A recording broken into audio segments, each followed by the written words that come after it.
I think the climbing community now is a little more tolerant. There's a lot of different things going on versus back then. I mean, I wasn't climbing back then, but it seemed like there was one way of doing things, and if you thought outside that box, you're gonna get all kinds of scrutinized. Grief. Grief. Yeah, you guys put up with a lot of abuse for choosing this route, and the style you guys did it up, put it up, was, I guess, questionable back then. And now I look at it as, wasn't so questionable just because you guys weren't well known and other people were. They were doing similar techniques. They really came down on you guys hard. Well, a lot of people have focused on, I guess, like the criminal aspect of it, the physically cutting our ropes down. And yeah, that was huge. It brought us to a point of, do we even continue with this? I mean, will they do it again? That was extremely ugly. But the biggest thing, I think, for me has been just the aftermath of all the years after it, of being disrespected for what we did, for having people assume that this was the worst thing or one of the worst that had ever happened in El Capitan, for things that have gone into print through publications that you would think would have a filtering mechanism that would take out speculation, but didn't, and presented it as fact. And I think that's why the Ascent U2 did is just so important to me in bringing closure to this whole thing, because, well, it's brought in closure to that aspect. It's kind of the second aspect of the climb. The first aspect was having our stuff cut down and the threats we felt at the time. But the second aspect has probably been more painful and it's lasted for decades. Yeah. It was put in print that it was put up in the worst possible style. And then having climbed 65 different routes on El Cap, they're comparable to a lot of the different routes. From what I saw, and there's guys like, Bridwell started altering the rock. He's probably one of, Harding, of course, but they're putting routes up in similar style. Eric Cole, whom I respect greatly, puts routes up like that. I think it's a travesty that you guys got treated the way you did just because you were unknown to them. It's I think if that route would have gotten put up today, they wouldn't have gotten as slandered or, yeah. You know what I mean? It would have been like, a good route. It would have been thought of as a proud route too. And now it is thought of as a proud route.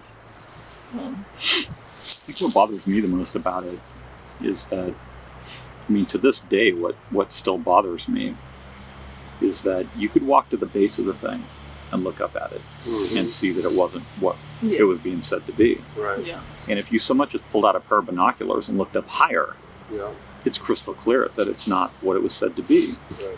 And so what you've got here is a mindset that a whole lot of people adopted of either we're not going to bother to walk up and look, we're just going to believe what people see and say, or we are going to walk up and somehow we're not going to see what's there. And so I guess it's this like group blindness and this just group think that is the most, the mob mentality. It's the thing that's the most bizarre to me, and it's the thing that I still can't get into perspective because, we're individually vindicated now, but that doesn't fix the fact that there's something just inherent in human nature that makes people act like that. And to this day, that just really freaks me out. And I think we even got it trickled down upon us a little bit. Oh, yeah. They were saying, you guys retro bolted the first pitch, and yeah, that's right. Yeah.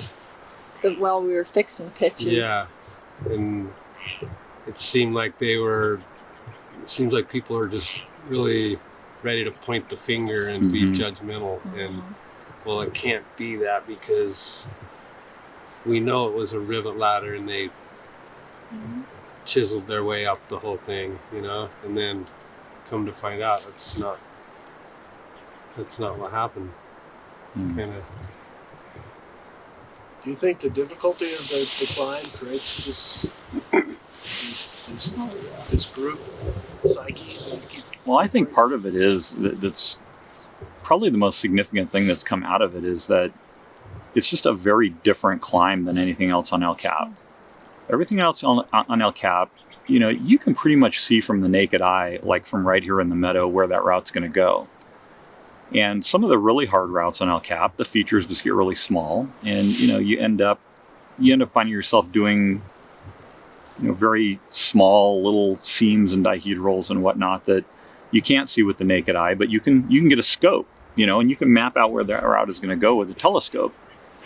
With Wings of Steel, you look up at it even with a telescope, and you might see this feature way up there and that feature 300 feet down below and that kind of thing, and you can kind of piece it together, but it's 1,200 feet of blank. And people were just like, wow, you just can't do that in good style. There's just no way that slab is going to be done in good style with current gear. And so it was just presumed from looking at it from the ground, from the meadow, that it had to be a drilled up pile. That's probably the part of the mystique and how daunting it is just the unknown. I remember waking up going, what the hell's up there, and why'd those guys go this way? And just every time being so surprised by, wow, there are features and there is actually a natural line that goes up it, and they found the way. Yeah, well, the freaky thing for us was the third pitch, because you go through that band of pretty crumbly garbage rock, and like the first half of that pitch is basically a rivet ladder. And by the time we got to the top of the third pitch, now this was after, right, our ropes have been cut down. Right. We've hauled 1,200 pounds of junk to the base of the rock. We've hauled it up to the second anchor. We're already like the laughing stock of the climbing community. First pitch after we commit is just drilled. There's so much drilling on that. And we got to the top of the third pitch. That was my lead. And I was just frantic to try to find anything that was going to work through there, and I just couldn't, and it just ended up being a lot of rivets. So the top half of it's okay, but the bottom half of that pitch was a lot of drilling. And we got to the top of that third pitch, and we're just looking at each other going, wow, one more pitch like this, and we're out of here. But really, that was the only pitch. That's what it turned out. Yeah. But the fourth pitch was a huge pitch for us, because it was like that pitch either goes up in good style, or we're hauling 1,200 pounds of stuff out of here, and we will literally be the laughing stock of the climbing community forever. What a botch job. These bozos go up there, haul all this junk up, but had there been another pitch like the third, we would have just lowered our stuff out of there and left. It was like, well, I guess it couldn't be done in decent style. So it was a good thing the fourth pitch was what it was. Yeah, and I think part of maybe the reason you guys did find that secret way is because you guys spent so much time carrying and putting it up in good style.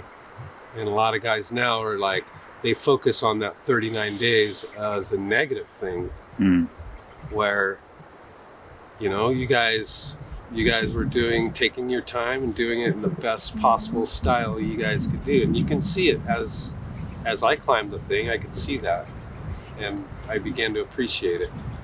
I really appreciate hearing that, seriously. Man, I can't put it into words. I'm serious. That is awesome coming from you, Ammon. Thanks.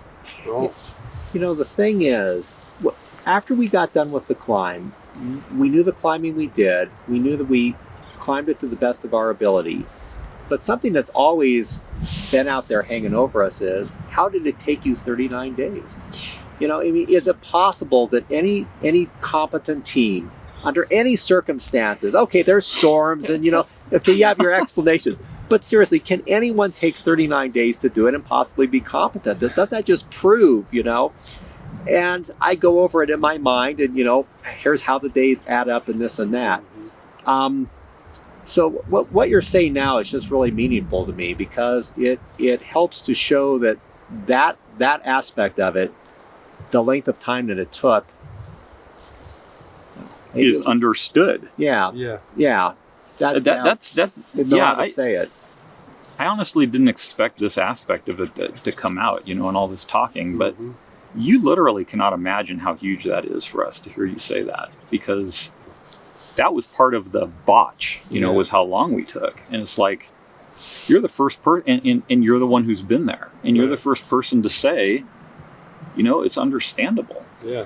I mean, I took 6 hours to climb the first pitch, and that was broken up between 2 days, right? Because, at one point I didn't feel mentally prepped to continue and psyched to continue on that first pitch. And it took, a total of 6 hours. I've climbed El Cap faster than that, on some of these other trade routes. And yeah, just from the first pitch. What did you guys think of the 6th pitch? I belayed that one. I think that it was started out of a very poorly positioned end of the 5th pitch. It was the one time that I remember on the climb that I was just fuming mad at Richard. I mean, I still said something that I won't repeat now that was pretty uncharacteristic of me, we'll say. And because he led up to this spot where the anchor is, and it's the rock lays back a little bit at an angle, and it's a comfortable spot to stop, but he was only out, I think, 125 feet. And so the thing was, you were supposed to run out the rope, which, is about 150, at least 40 for sure. Right. And so I get to the spot, and it's like, you just took 30 feet off your pitch. And then I look up and I see where it goes from there, and it's like, well, I can see why you didn't want to do the next 30. And then he said, but the climb could go 2 different ways from here. And since it's your lead, Mark, I thought you should make the decision. I shouldn't predetermine that for you, so that's why I needed to stop here. And that's what I said. Yeah, I basically expressed to Richard that I was displeased. But so then, that 6th pitch just gets almost vertical. Oh, and yeah. That was very intimidating. And even after all these years, almost 30 now, I can still remember the feeling I had. The first hook out of that anchor, where you go from I'm secure to I'm now in space, was so hard to do. Now, what Mark's not telling you, but what you know, Kait, is that's a very intimidating pitch to belay. Oh, yeah. Because the leader is waffle stomp, it's just waffle stomp potential. I mean, he's going to land right on you. So, in response to Mark's choice words, I was telling Mark, you come flying down here and land on me, I'll probably just end up losing control of the belay. And then, who knows where you're going to end up. So don't fall on this pitch. Yeah, it's a pretty intimidating little section there. Yeah, that's really steep. That's the picture I just looked at my phone. That's exactly. Yeah. And those rivets are decently spaced apart going on that pretty vertical. Took several falls Yeah. getting off that belay. One of them, my arm got stuck up and just started bouncing down the rock and came half out. Wow. And I ended up, we thought we were going to have to bail. We ended up talking it out, and the next morning it was okay, or good enough, I suppose. Well, it seemed to me psychologically, with all the falling that happens on the climb anyway, to then have that experience, it'd be hard to just mentally go up and do it again. I mean, how much easier now is it going to be for that shoulder to pop out? Yeah. So it's it's just the last thing that you need is to add that kind of emotional aspect to it, and that's why I think you guys finishing that all the way to the end, really a significant moment in El Cap climbing. Yeah, it was definitely one of the most stressful walls I've done on El Cap. There was days where I woke up and I didn't really feel like climbing and trying to figure out these little hooks all day long, and it really drains a lot of your psyche to be up there. But it's quite unique climbing, hard. You guys Did a pretty good job. Pretty proud. Oh, I think I swore at you guys a few times. Yeah, you made it. You made it as real and as interesting as I think anybody could have done. And yeah, there was a few times where I'm like, well, damn it, you should have just put them all here. Would have I made know, it a I was lot thinking- easier. Something stronger than these rivets. Something, I don't know. I was Coming thinking from that. you, that's really a great compliment. Yeah. And you're like the wall master, you know. So, you know, Mark and I, you know, we knew we didn't drill a bolt ladder up the thing like everyone was saying, but you know, you always wonder what somebody with your credibility and your background is going to think of it, because you know, you sit around wondering, you know, did we do it in decent style? I mean, we didn't drill a bolt ladder, but did we do it in decent style? You know, was it a good route? And, you know, the emails we've had and so forth, where you've expressed that, it's incredibly meaningful to us, you know, to get that kind of critique from you. So Yeah, thanks. I was psyched to go figure out the whole puzzle. And you know, the first time I walked up to it, I didn't really know the history. I didn't know well enough to know there was a difference between the two different starts. And I picked which looked better aesthetically, and I picked, I guess, the bogus start. Which then I was like, well, why is there two starts? And then it uncovered this more mystery of the route, of why there was two different routes, starts. And I'd have to say that second pitch, getting over to where you guys had left off, was pretty scary. I knew after that, you know, after I realizing it was the bogus start and I'm going to have to start all over, like, well, maybe I'm not up for this right now. I'll put it, you know, maybe do it as another project.